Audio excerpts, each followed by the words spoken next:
سلام قولا من رب رحيم. நிகரில்லா அன்புடையோன் இறைவனிடமிருந்து சாந்தி நிலவட்டும் என்று முகமன் கூறப்படும். பாருங்க, லுக்மானுல் ஹக்கீம் அப்படிங்கிற ஒரு மிகப்பெரிய அறிஞர் பெருமகனார் சொல்லப்படுகிறது. நபியாக இருப்பாரோ என்று கூட சொல்லப்படுகிறது. அல்லாஹ் குர்ஆன்ல 31வது அத்தியாயத்தில் ஒரு அத்தியாயத்துக்கு பேரே வச்சிருக்கிறான். அல்லாஹ் ஒரு அத்தியாயத்துக்கு பேரே லுக்மான் சொல்லி ஒரு அத்தியாயமே இருக்கிறது.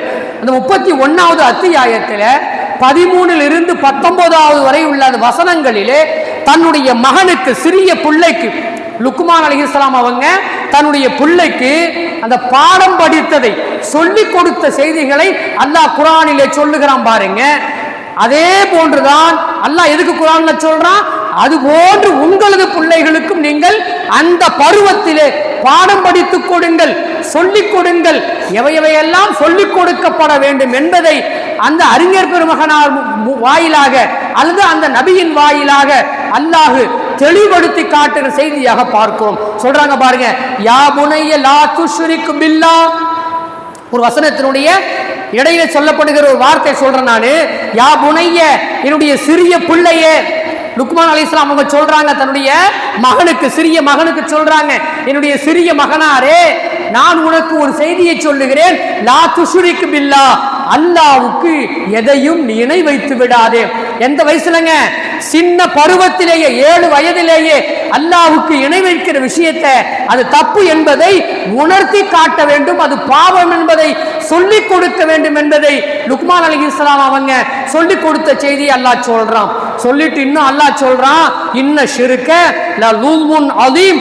அந்த ஷிர்க் இருக்க, அல்லாஹ்வுக்கு இணை வைக்கிற இருக்கு, அநீதிகளிலேயே அதுதான் தலையான மிகப்பெரிய அநீதியாக இருக்கிறது.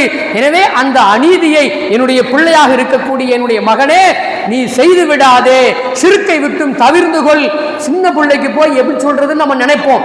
அந்த பருவத்திலேயே ஷிர்க் என்றால் என்ன என்பதை சொல்லிக் கொடுக்க வேண்டும் என்று சொல்லி மார்க்கம் குர்ஆன் சொல்லி தருகிற செய்தியை பார்ப்போம். அன்பிற்கினியவர்களே, அடுத்து சொன்னாங்க, அடுத்து 3வதாக, முதல்ல சொன்னாங்க இணை வைக்க கூடாது, 2வது சொன்னாங்க அந்த இணை வைப்பு பெரிய மகத்தான அநீதி, 3வது சொன்னாங்க தன்னுடைய பெற்றோருக்கு நலவை செய்ய வேண்டும். எப்போ புள்ள கல்யாணம் பண்ணி போகும்போது, எப்பா எங்களெல்லாம் விட்டுறாதப்பா, கல்யாணம் பண்ணிக்கிட்டு மனைவியுடைய பிரியத்தில் மனைவி பக்கமே போயிடாத, எங்களையும் பார்த்துக்க அப்படின்னு அந்த நேரத்தில் சொல்றது இல்லை.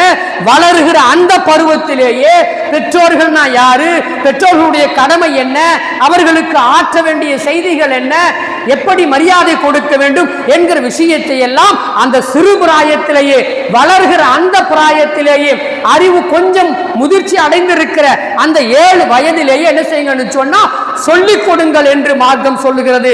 அதைத்தான் லுக்மானுல் ஹக்கீம் அவங்க என்ன செஞ்சாங்கன்னு சொன்னா தன்னுடைய பிள்ளைக்கு சொல்றாங்க. என்ன சொல்றாங்கன்னு சொன்னா, தன்னுடைய தாய் தந்தையை, அவருக்கு ஆற்ற வேண்டிய கடமையை நீ செய்துவிடு என்று சொல்லி அவர்களை மதித்து நட, அவர்களுக்கு நன்மை செய் என்று சொல்லி லுக்மானுல் ஹக்கீம் அவங்க சொல்றாங்க. அன்பிற்கினியவர்களே, அடுத்தவங்க சொன்னாங்க, 4வதாக ஒரு செய்தி சொன்னாங்க, யா புனைய, என்னுடைய மகனே. திரும்ப கூப்பிடுறாங்க, என்னுடைய மகனே, அகிமிஸ் ஸலா, தொழுகையை நிலைநிறுத்து. இன்னைக்கு பெரியவங்க நம்மளே தொழுவது இல்லை, இது நம்ம வெளிப்படையா சொல்லிதான் ஆக வேண்டி இருக்கிறது. அன்பிற்கினியவர்களே, அதற்கு நமது பள்ளியே சாட்சி. நம்ம பள்ளி மட்டுமில்லை, ஊர்ல இருக்கிற எல்லா பள்ளிகளும் சாட்சியாக இருக்கிறது.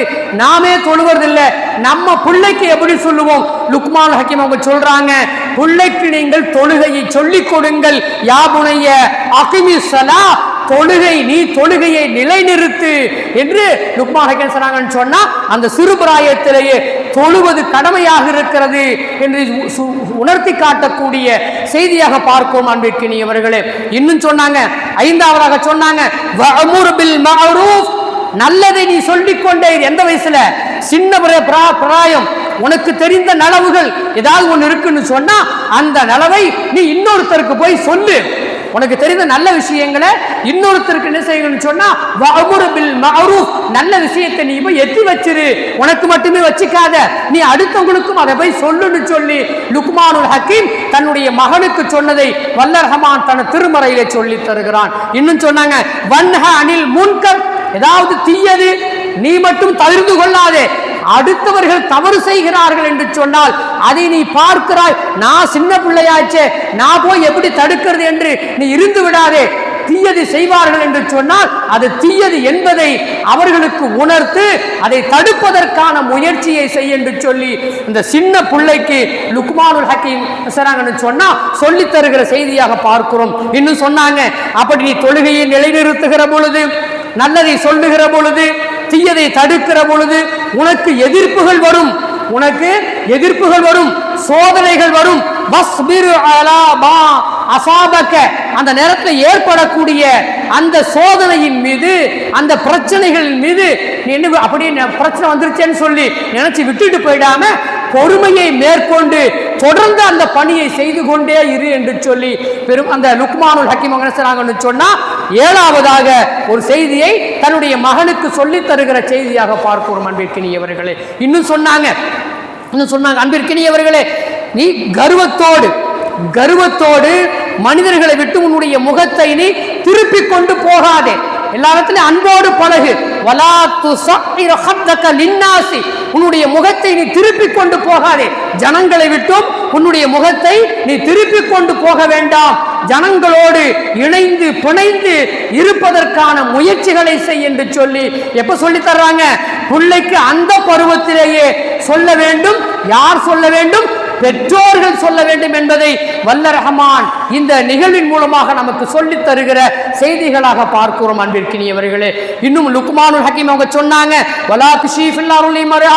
பூமியிலே நடக்கிற பொழுது நான் யார் தெரியுமா, நான் யாருடைய மகன் தெரியுமா, என்னுடைய சொத்து என்ன தெரியுமா, நான் என்ன என்னுடைய வசதி என்ன தெரியுமா அப்படின்னு நெஞ்ச நிமிர்த்திக்கிட்டு போகாதே. எது இருந்தாலும் வலா தம்ஷி ஃபில்லாருலி மர்ஹா, பூமியிலே கர்வத்தோடு நடக்காதே. என்ன செய்ய? நீ பணிவோடு நட. பூமியில நீ நடக்கிற வாழுகிற காலத்திலே பணிவோடு இரு என்று சொல்லி பணிவை அந்த வயதிலேயே லுக்மானுல் ஹக்கீம் அவங்க சொல்லி தருகிற செய்தியை வல்ல ரஹ்மான் சொல்லி தருகிறான். சொல்லிட்டு அல்லாஹ் சொல்றான், இன்னல்லாஹ லா யுஹிப்பு குல்லு முஹ்தாலின் ஃபஹூர். அன்பிற்கினியவர்களே, வல்ல ரஹ்மான் ஹக் சுப்ஹானஹு வ தஆலா தொடர்ந்து சொல்லுகின்றான், இந்த யாருக்கு தற்பெருமை இருக்கிறதோ, யாரிடத்திலே அகந்தை இருக்கிறதோ, அது எல்லாம் இருக்கிறதே, அது அல்லாஹ் நேசிப்பதில்லை. யாரிடத்திலே அகந்தையும் யாரிடத்திலே தற்பெருமையும் இருக்கிறதோ அப்படிப்பட்டவர்களை வல்ல ரஹ்மான் நேசிப்பதில்லை என்று சொல்லி லுக்மானுல் ஹக்கீம் அவங்க தன்னுடைய பிள்ளைக்கு அல்லாஹுடைய பிரியம் இல்லாமல் போய்விடும் என்கிற அந்த செய்தியை உணர்த்துவதாக நாம் பார்க்கிறோம். அன்பிற்கினியவர்களே, எல்லாம் எப்ப சொல்றாங்க? பிள்ளை அந்த சிறிய பருவத்தில் இருக்கிற அந்த நிலையிலேயே சொல்லி தந்திருக்கிற செய்தியை பார்க்கும். அன்பிற்கினியவர்களே, அந்த நிலையில் சொல்லுகிற பொழுதுதான் இது போன்ற தேவையற்ற காதல் என்கிற அந்த கன்றாவிலே விழுந்து விடாமல், கற்பை இழந்து விடாமல், பெற்றோர்களை மதிக்காமல் ஓடுகிற அந்த நிலை இல்லாமல் இருக்கும் என்பதை திருக்குர்ஆன் நமக்கு சொல்லித் தருகிற செய்திகளாக பார்க்கிறோம். அன்பிற்கினியவர்களே, இன்னும் சொன்னாங்க லுக்மானுல் ஹக்கீம், இன்னும் சொன்னதாக அல்லாஹ் சொல்றான், வக்ஸித் ஃபீ மஷீக, வக்ஸித் ஃபீ மஷீக, உனது நடையிலே நீ நடக்கிற பொழுது கூட ரொம்ப வேகமாகவும் நடக்கக்கூடாது, மெதுவா இப்படி இப்படி நடக்காத, நடையிலே மிதமான நடையாக நீ நட. பூமியில் நடக்கிற பொழுது, தெருக்களில் நடக்கிற பொழுது இன்னும் வேகமா ஓடுறது இல்லைன்னா மெதுவா ஆடி அசைஞ்சு நடக்கிறது, ரெண்டுமே இல்லாம உன்னுடைய நடையை என்ன செய்யணும் சொன்னா மிதமான நடையாக நீ ஆக்கிக்கொள், அதிலேயும் நன்மை இருக்கிறது என்று சொல்லி லுக்மானுல் ஹக்கீம் தன்னுடைய மகனுக்கு நடக்க கூட சொல்லி தருகிற, பழக்கப்படுத்தி கொடுக்கிற செய்தியை பார்ப்போம். அன்பிற்கினியவர்களே, இன்னும் சொன்னாங்க, இன்னைக்கு பெரும்பாலான பெற்றோர்கள் புரிந்து கொள்ள வேண்டிய ஒரு செய்தி, குடும்பத்தில் என்ன செய்வாங்கன்னு சொன்னா, பிள்ளை சொன்ன பேச்சு கேட்கலன்னு சொன்னா பயங்கரமா சவுண்டு விடுவாங்க. குறிப்பா தாய்மார்கள், தகப்பனை விட தாய்மார்கள் அதிகமா சப்தத்தை வெளிப்படுத்துவாங்க. அதனால லுக்மானுல் ஹக்கீம் சொல்றாங்க, தன்னுடைய பிள்ளைக்கு சொல்றாங்க, பிள்ளைக்கு சொல்லுவதன் மூலமாக பெற்றோருக்கும் அந்த பாடத்தை சொல்றாங்க. பாருங்க, வகுல் மின் சௌத்திக்க, நீங்க பிள்ளையை கண்டிக்கிற பொழுதோ, சந்தோஷத்தை வெளிப்படுத்துகிற பொழுதோ, எல்லா நிலைகளிலேயும் உங்களது சப்தத்தை தாழ்த்தி கொள்ளுங்கள். மகனே, உனது சப்தத்தை தாழ்த்திக்கொள். நீ எந்த நிலைக்கு வந்தாலும் சரி, உன்னுடைய சப்தம் அது ஒரு குறிப்பிட்ட அளவு மட்டுமே இருக்கட்டும். உன்னுடைய குரல் உயர்ந்த குரலாக இருக்க வேண்டாம், சப்தமாக இருக்க வேண்டாம். சொல்லிட்டு அதோட விடல, இன்ன அன்கரல் அசுவாத்தி லசௌத்துல் ஹமீர். இந்த கடுமையா சப்தம் விடுவதற்கு பார்த்தீங்களா, அது கழுதையின் சப்தத்தை போன்றது. கழுதையின் சப்தம் தான் அது வெறுக்க தகுந்த சப்தமாக இருக்கிறது. அது போன்ற சப்தத்தை வெளிப்படுத்த வேண்டாம் என்று சொல்லி பேச்சிலேயும் நிதானம் இருக்க வேண்டும், பேச்சிலேயும் வார்த்தைகளிலேயும் மிதமாக இருக்க வேண்டும் என்கிற செய்தியை லுக்மானுல் ஹக்கீம் தன்னுடைய மகனுக்கு சொல்லி தந்த செய்தியை குர்ஆனிலே 31வது அத்தியாயத்திலே 13வது வசனத்திலிருந்து 19வது வசனம் வரை சொல்லி தந்திருக்கிற செய்திகளாக பார்க்கிறோம் அன்பிற்கினியவர்களே. ஆக பிள்ளைக்கு பாடம் சொல்லிக் கொடுப்பது என்பது அந்த பருவத்திலேயே 7 வயது பருவத்திலேயே 7லிருந்து 10 வயது பருவத்திலேயே சொல்லிக் கொடுக்க வேண்டும் என்பதும், அதை முதலாவதாக பெற்றோர்கள் தான் அதை ஆரம்பித்து வைக்க வேண்டும் என்பதும், அவர்கள்தான் முதலிலே அவர்களுக்கு அது போன்ற பாடங்களை சொல்லிக் கொடுக்க வேண்டும். அதற்கு பிறகு ஆசிரியர் சொல்லிக் கொடுப்பது, அதற்கு பிறகு மற்றவர்கள் சொல்லிக் கொடுப்பது என்பது அதற்கு பிறகு உள்ள செய்தியாக இருக்கிறது என்பதையும் இந்த வசனங்கள் நமக்கும் இந்த ஹதீதும் உணர்த்தி காட்டுகிற செய்தியாக பார்க்கும் அன்பிற்கினியவர்களும்.